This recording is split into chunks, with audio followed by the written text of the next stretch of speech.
Nathan, dude, did you hear about the Oscar news? Yeah, I know. Fucking insane. Margot Robbie snubbed, not even getting the Best Actress nom? That's messed up, man. Wait, Margot Robbie? Dude, I'm talking about The Beekeeper. Jason Statham didn't win for Best Actress. He was the best role. The Beekeeper again? Can we really not write a better skit than this? Look, we're gonna watch it someday, and this joke is still funny, damn it! Let's do the Oscar predictions, man. Come on. Okay, fine.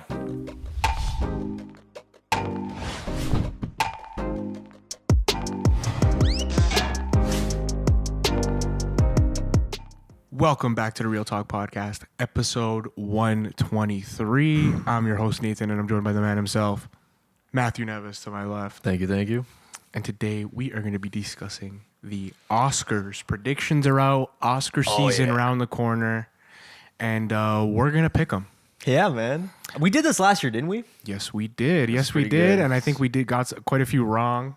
Yeah, okay. We got a couple do. wrong, whatever. I think we'll do better this year. Yeah. Before we get started, we got that YouTube memberships going. We got the Patreon going. Movie of the month. We're about to put out episode 2 for February. Episode 1 is already on there. We reviewed Network. Check us out if you're trying to support the boys. Hell yeah. Let's get right into these predictions, Nev. What do you think? This year was a crazy year in film, I think. Yeah, absolutely. It wasn't like last year with Everything Everywhere All at Once being like the biggest dominated one. This one had a lot more variety, in my opinion. It did. Well, I feel that Oppenheimer is going to dominate. Yes. Similar to Everything Everywhere All at Once. Kind of, yeah. There's a lot of quality films, I think, here, and a few surprises for me. Surprises. We'll mention our personal snubs that we thought particular actors, directors, writers, and whatnot got snubbed. We'll comment on that. But unlike last year, I think we did Best Picture last. I think we can start Best Picture nominees now. Let's get right into the good stuff. Yeah, right. Right into the good stuff. All right, let's go. Woo! So, first of all, why the fuck is there so many Best Picture nominees? It's been happening recently. Because remember back in the day, it was like 5. 5 seems appropriate. 5. Now it's like 10. Yeah. Next year it's going to be 25. It's a lot. It's like, what the fuck? It is a lot. But yeah, we can get into the 9 nominees for Best Picture. Yeah, let me just read these out and then we can discuss. American Fiction, Anatomy of a Fall, Barbie, The Holdovers, Killers of the Flower Moon, Maestro, Oppenheimer, Past Lives, Poor Things, and The Zone of Interest. Okay, so my goal before the Academy Awards start is to watch all of them. We watched a good amount of them on the podcast. I believe we covered 3 or 4 of them. Yeah, 4 of them. We did Oppenheimer, Killers, Maestro, and Barbie, which I think is pretty solid considering a lot of these films have select releases in theaters and whatnot. So we covered those. And which movie do you think is going to win Best Picture? So I think Best Picture has to go to Oppenheimer here. Yeah. I really don't see it going any other way. I think the moment Oppenheimer had, not just the hype around it, how good the film really was. It had this hype and then delivered a masterpiece. You know what I mean? I fully agree. The cast was perfectly cast. The way the film is shot, the way the film is edited, the score. It is the best picture of the year, objectively, I think. I agree because of the fact that it brought everything together. It just feels so perfect in its own right. Yes. It's not like an Everything Everywhere All at Once where that movie was, in my opinion, pretty unexpected for a lot of the judges to look at. It's like, what the fuck, hot dog fingers and shit like that? Yeah. But right? They're like, why are people raving about this? And then they watch it and they're like, oh, it is very emotional and whatnot. Yes. Oppenheimer, on the other hand, reminds me of the golden age of Hollywood where a lot of these directors go for the courtroom drama, the performances, the music, and everything coming together in such a sophisticated way. Yes. That I feel like Oppenheimer deserves it out of all these films. Although there are some pretty good contenders in this. I know, but Nolan deserves it. No, this is Nolan at his finest. I really agree with that. Yeah, it shows a mature Nolan. It shows a Nolan who uses all his experience in his over 20 years experience in film. I think it really shows here. It's a true, beautiful film made by a veteran director. But of course, I mean, my personal personal favorite of the year was Killers of the Flower Moon. Right. I thought that movie was an incredibly hard story to tell, and the task of that Marty completed there was unbelievable, especially what he's doing at his age, and and even what De Niro's doing at his age, and how good he was with Leo, and it's just the gravity of that story. Very powerful. That was the one for me. Yeah, I agree too. Have you seen any other films from this list other than the ones that we covered on the podcast? No, so I want to ask you about Poor Things. I know you saw that. Yes. And there's a lot of discussion about Poor Things these days. Very much. I am probably one of the few people that was not a fan of it. I felt like it was... it gave me a headache. Yeah, I think you're in the minority there. I'm in the minority. A lot of people love this film. They're saying it's probably Emma Stone's best performance. They're saying the direction is amazing. I do agree with some of the points. I just personally feel like there have been attempts at this sort of message in different movies that I prefer. It gave me a lot of Terry Gilliam vibes, with like the aesthetics and whatnot, like Brazil, with how it looks and the scenery and the costume design. And I get it. I get Emma Stone's performance, but not to go too further into the story, but I just wasn't a huge fan of the film. I understand people who do enjoy it because it is very much a style-driven movie. Right. So if you're not a huge fan of that, then I would probably not check it out. And what else have you seen on this list that maybe you can kind of fill me in on? Have you seen like American Fiction? Or? I've not seen American. I will watch that. Although that's the one I'm kind of most interested here that I haven't seen. I really want to see American Fiction. Very surprised at it because of the fact that, I'll be honest, the trailers for that weren't that amazing. No, but I'm hearing that the film's good. So good things. Yeah, I did see The Holdovers. That's one I need to see. I hear Paul Giamatti absolutely kills it. I see his nomination for Best Actor here. So yeah, Holdovers is a good, solid movie. I think I told you, it reminded me a lot of like films like Scent of a Woman in terms of the structure of like an older figure guiding a younger figure. I love Scent of a Woman. It's such a guilty like comfort movie for me to watch.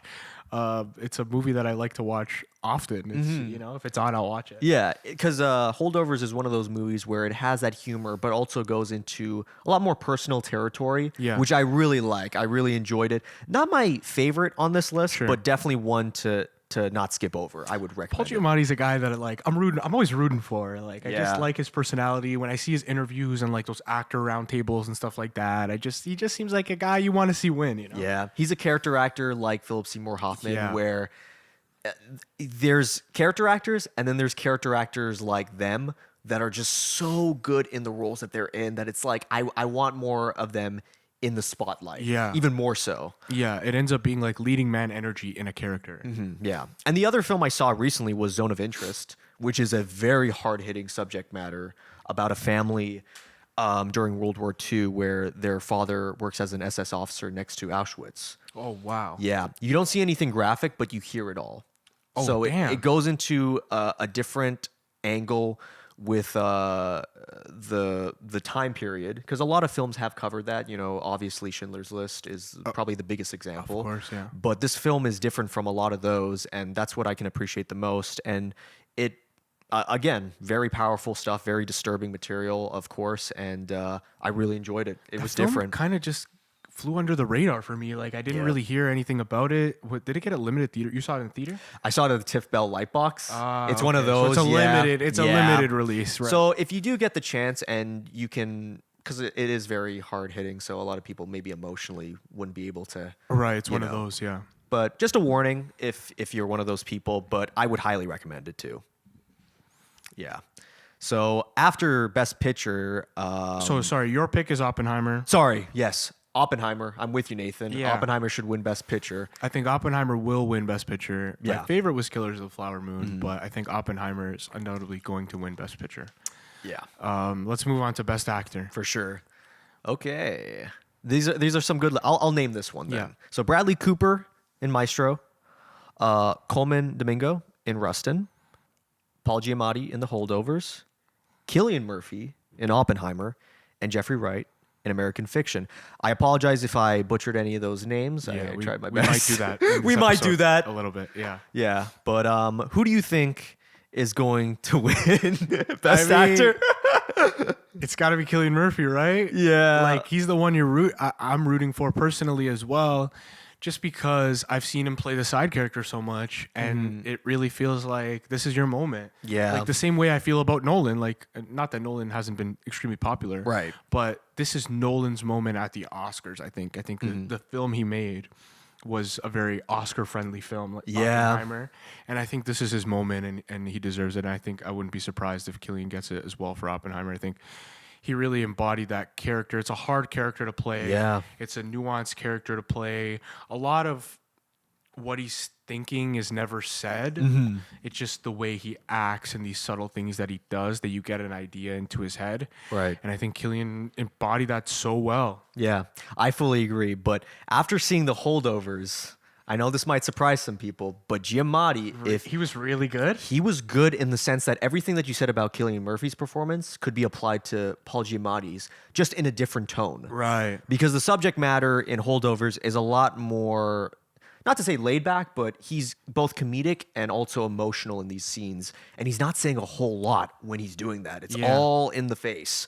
And I'm just saying, if Giamatti wins, it's going to feel like a David and Goliath thing for me because Cillian Murphy has gotten so much buzz. Right. Giamatti won for the Golden Globes, Best Actor. So keep that in mind. But at the same time, so did Austin Butler last year, and he didn't win Best Actor. So we shall see. But most likely, I'm on your side with Cillian Murphy getting the Oscar. I want to talk a little bit about Bradley Cooper because I think he's kind of become the villain.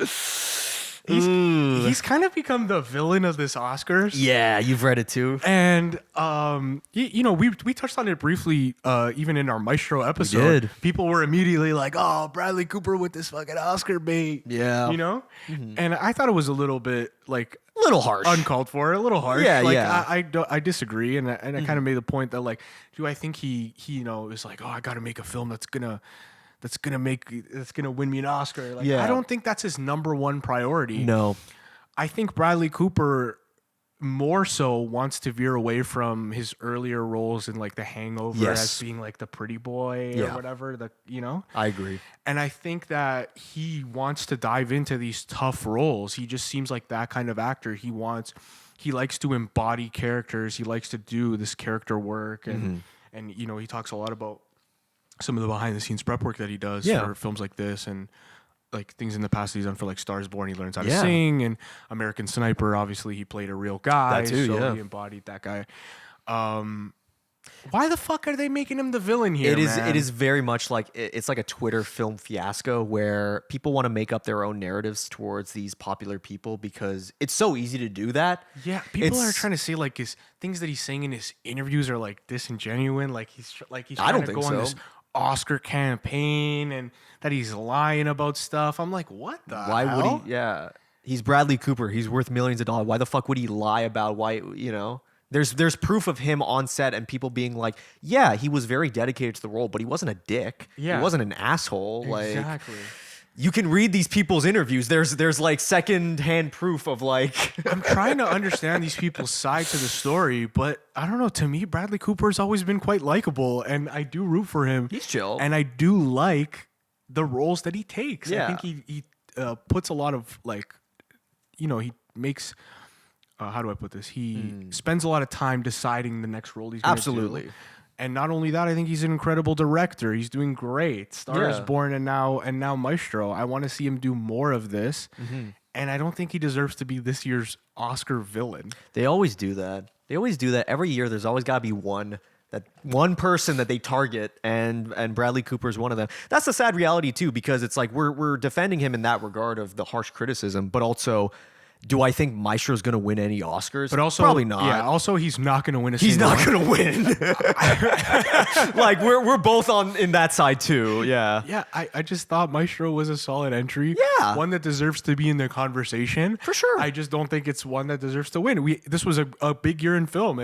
Great films came out this year. That's not knocking the film. Yeah, exactly. And the other nominees too, by the way. It's just, again, there's always going to be the hard-hitting performance that everyone can kind of see from a mile away. Yeah, I see. I mean, Jeffrey Wright on this list. Jeffrey Wright's having a bit of He's a great. year, I think. I think people Yeah. are really recognizing him as a huge actor. Absolutely. He's fantastic. I mean, he's had a couple of years after I seen him in Batman. I was like, Yeah. he got the Gordon nod. I like that. Exactly. And I feel like he's carrying that over into some big roles. Good for him. Getting into Best Actress, though, I have my pick, but do you want to list Best them? actress. Yeah. We got Annette. Oh, I'm gonna butcher these. Annette Bening? Annette Bening in Nyad. Nyad? I think. I've heard of this film, I have and not I even heard of this still film, to be honest. trying to figure out how to pronounce the movie name. Lily Gladstone in Killers of the Flower Moon. Yep. Love that one. Sandra Huller in Anatomy of a Fall. Carey Mulligan in Maestro. And Emma Stone in Poor Things. Yeah, you know who's gonna win Best Actress. You know who's If gonna it's not Lily Gladstone, Lily Gladstone's gonna win. Please, it has to be. Right? like if I had to bet on like what's the lock of the Oscars, it might be Lily Gladstone. Like her role she's so good. That's we talked about it in our episode. Yeah. But that's such a hard role to play. Yeah. What she did in Killers of the Flower Moon, like she's either fucking crying, Yeah. or screaming, Yeah. or it's such a hard role to play. Like she's either dying or getting Yeah. fucked over, and it's insane. It's a very powerful performance because a performance like that could feel repetitive. Yeah. Because of how, and again, these emotions are not easy to do on camera. These are emotions that you have to like sink in and take in all of this. You know, like for me, it's like, geez, like it's so impressive how she does it. And especially when she's acting alongside DiCaprio and De Niro. Chemistry with Leo, it's the most fucked up, one of the most fucked up on-screen relationships Yeah. you've ever seen. But you believe it. Absolutely. You believe it the whole way. You know, and there is moments where you feel like these people love each other. Yeah. And then there's moments where you're like, oh, you feel so bad for her. And wow, I couldn't picture anybody else in that performance, Yeah. in that role, giving a performance like that. I think they have to give it to Lily Yeah. Gladstone here. Carey Mulligan in Maestro was great as well. She was. People are really gassing up Emma Stone in Poor Things. I haven't seen it. I'm not sure. Yeah, I get it. I think Emma Stone has had, regardless of my criticisms towards Poor Things, Yeah. Poor Things, The Curse with Nathan Fielder, she has been in a lot of interesting projects. I heard about The Curse. Yeah. The Curse, it's more comedic, Right. But I've seen clips of her in that, and honestly, like Emma Stone, she's not doing the same shit. She's doing different roles, different performances, different projects that feel a lot more interesting than you would really come by. So yeah, I understand She's that. moving like Bradley Cooper. Yeah, She's doing the same fucking shit. Yeah, that's true. That is true. She's picking her roles and she's getting out there and doing some out of the box stuff, right? Yeah, but overall, Best Actress, solid list of nominees. It's Lily Gladstone, It's ladies gonna and be gents. Lily Gladstone, yeah. All right, so for Best Supporting Actor, I have my comments on the supporting actors. Both of them, both actor and actress nominees. You want to read these out? I'll read the Best Supporting Actor. So Sterling K. Brown for American Fiction, Robert De Niro for Killers of the Flower Moon, Robert Downey Jr. for Oppenheimer, Ryan Gosling for Barbie, and Mark Ruffalo for Poor Things. Now, Nathan, I want to hear your pick. Man. What do you think it's gonna be? Man. So this is our first time seeing Barbie on the list, right? It is the Barbie first time. has yeah. not been mentioned. Margot Robbie did not get the nod for Best Actress, No. which I think people are a little bit up in arms about. Overreacting? People were overreacting. Let's about, to say the least, yeah. Again, it does come down to the nominees. Let's be honest with ourselves. The Best Actor and Actress nominees, they're going to be hard-hitting ones. Yeah, it's the Oscars, ladies and gentlemen. Yeah, so I'm not surprised that Margot Robbie didn't get nominated. If she did, awesome, but also I doubt she was going to win regardless. I'm not to say, but she was fantastic in that movie. She was great. No, But that's it's- another thing, yeah. It's the Oscars, and Yeah. I feel like they grade a certain way. They look for Oh, certain yeah. things. And that's It's the Academy. We know that. Yeah. So yeah, getting into the first Barbie nomination, who do you think is going to win Best Supporting Actor, Nathan? Supporting actor, I Robert Downey Jr. in Oppenheimer Yeah. was so fucking good. He was such a good piece of shit as Strauss. Yes, man. It's hard for me not to say it's gonna be him, but like De Niro, fucking incredible too. De Niro was good. Ryan Gosling and Barbie. I mean, it had its moment. Do I think it was the best on-screen acting I saw all year? No. Mark Ruffalo in Poor Things. He was good in that. I hear a lot of mixed. I hear he was a little bit not believable. People kind of criticize his accent in that film. Yeah, he was hilarious. I think he was more comedic than Emma Stone was in Poor Things because he was like the snobbish one. Right. Oh, you think you know what you're doing or whatnot. So I think it's got to come down to RDJ or Robert De Niro. I'm going to lean more to RDJ only because he hasn't gotten an Oscar. And post Avengers, man, he wasn't going to get an Oscar during that Iron Man run. No. So it's like, just give him the Oscar, man. I think he'll get it. I agree. Now for Best Supporting Actress. Emily Blunt in Oppenheimer, Danielle Brooks in The Color Purple, America Ferrera in Barbie, and Jodie Foster getting nominated as Wild In Nyad. and Davine Joy Randolph in The Holdovers. She was good as well, yeah. My pick for Best Supporting Actress, these are all great nominees, but I do believe Emily Blunt for Oppenheimer. I think It's hard not to say Oppenheimer. the reason is that speech, not even the speech, the questions that she's getting interrogated by, that whole moment always chokes me up because of how she says it, the line delivery, everything. It's just fucking perfect. It's fucking perfect. The performance really complements Cillian Murphy's performance. Yes. And it's hard not to say Oppenheimer again. I want to, I don't love when one film just kind of sweeps the Oscars. I think, different films, like you got to spread out the love a little bit. A little bit, yeah. That's kind of my thoughts. But when you get a film like this where the casting feels so perfect and, there's a lot of perfect things about it, feels like, Nolan's magnum opus, right? Absolutely. Hard not to say Emily Blunt. Yeah. And there are some good nominees here, like Divine Joy Randolph for The Holdover. She did a great job. I just felt like her role could have been more, and I would have appreciated it more, type of thing. Whereas with Emily Blunt, she's in Oppenheimer throughout the movie, and I feel like they covered a lot of her characters. So That's true. I would take her as the pick.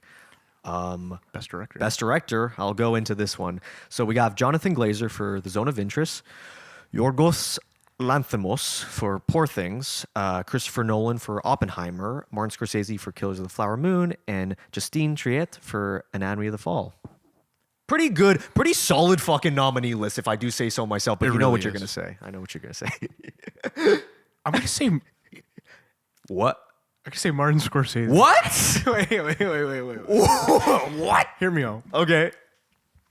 Oppenheimer, Best Picture. That's the winner. Yeah, that's the win. Okay. But because the story that Marty tells here, I feel like it's a harder story to tell and direct and do tastefully the way he did right. it.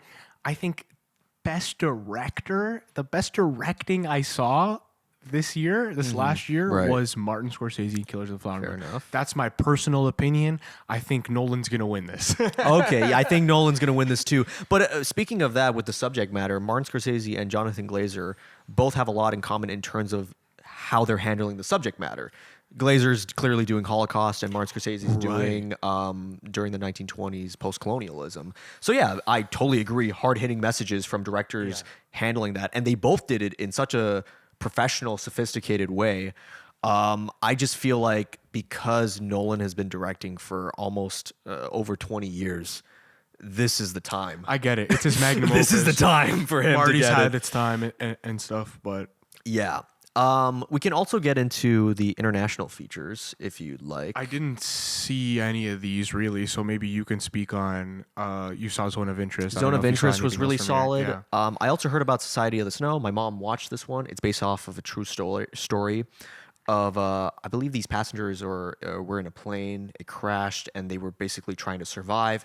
It's a very, again, similar to Zone of Interest. It's a very personal, disturbing movie where if you have the stomach for it, I would highly recommend checking it out, just coming from word of mouth.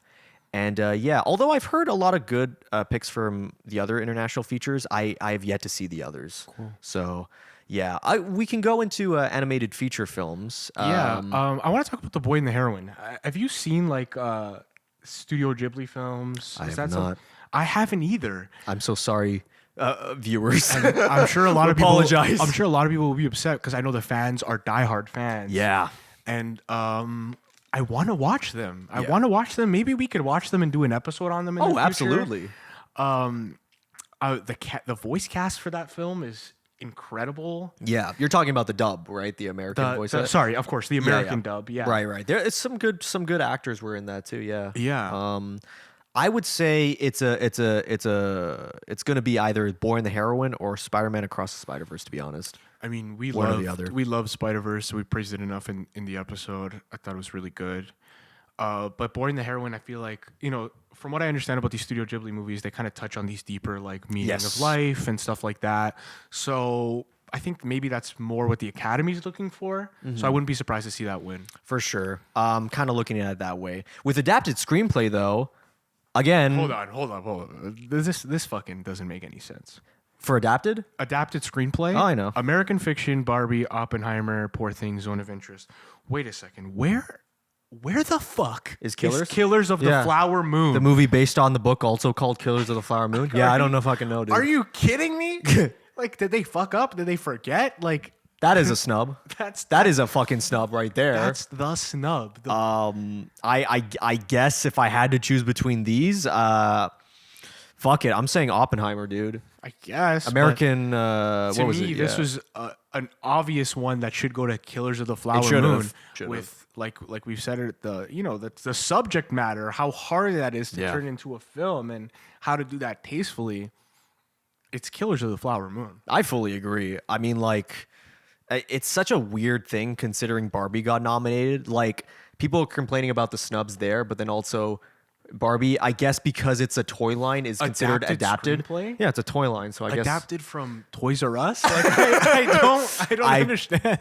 it's a fucking mystery. It's kind of like when Knives Out sequel got nominated for adapted. It's like, well, because it's based on the other screenplay. I'm like, no, that's just a sequel. That's Gotta not make a that a little bit more clear. bit of a stretch. Yeah, if I that do is say a bit so. of a stretch. But for original screenplay, Anatomy of the Fall, The Holdovers, Maestro, May December, and Past Lives, I would say from the two films I saw, I apologize. I wish I saw more of them. Yeah. I would say Holdovers was a solid screenplay. Holdovers over Maestro. Yep. Oh yeah. I heard a lot of good things about May December. Same, and Past Lives. Yes. Those two and Anatomy of the Fall, obviously, they were all, I heard, well-written screenplays. So This one I could see Holdovers taking. I see Holdovers in quite a few nominations here. I'm not sure if any of them are going to win. Maybe Paul Giamatti gets a surprise one. Who knows? yeah. But this is a category I could definitely see the Holdovers taking. Let's do a speed round. We'll Visual effects We'll and- push it in yeah. there. Visual effects. I'm looking at Creator, Godzilla -1, Guardians 3, Mission Impossible, and Napoleon. What do you think, Nathan? People are gassing up Godzilla -1. I don't You know. think Godzilla -1 is I don't gonna know win? if the Academy's not going to agree with that. I'm thinking Napoleon is more of a. Napoleon visually is Right? more of an Academy film. Yeah. Visually, we praised that movie. We had nothing bad to say really About the look? about the visuals of that film. No, that yeah. I would go for Napoleon. Napoleon original score. Oh come on, you fucking know. I know. Oppenheimer Yeah. is one of the greatest scores ever made. Can you hear the music track alone? Is the top of the fucking food chain. Indiana Jones Dial of Destiny. We're not talking about that one. We're not talking. Okay, John Williams is 98 years old. They're only giving it to him because John Williams is still alive. That is I the get only it. reason. Yeah, I get it. Original song. Let's end with this one. Fair enough. Okay, original song. Let me guess. What's it gonna be? What's it gonna be? It's now? gonna be probably "I'm Just Ken," I'm Just Ken. I Because guess the this is the one that Academy- Barbie's gotta get. Huh? even though it's not even the best song from the Barbie movie. It was the one that Billie Eilish sang at the end. That is a much better song. I'm Just Ken was the meme. It's and the meme. It's probably gonna get there. It's probably gonna be the one. If I had to pick one, "What Was I Made For" should win. If it was between that and the "I'm Just Ken" song, but yeah, we apologize. We didn't go too far into the other categories, but again, the movies Yeah. that we did list. We covered the main ones. Yeah. And we didn't see everything. So let us know in the comments if there's a movie we haven't seen that you think will pick up a couple of awards at the Oscar season. And let us know your predictions in the comments. Let's see if we're right. Let's see if we're wrong. Yeah. Don't forget to leave a like, comment, subscribe to your boys. Check us out on them YouTube memberships, the Patreon. Take care. Brush your hair. Peace out.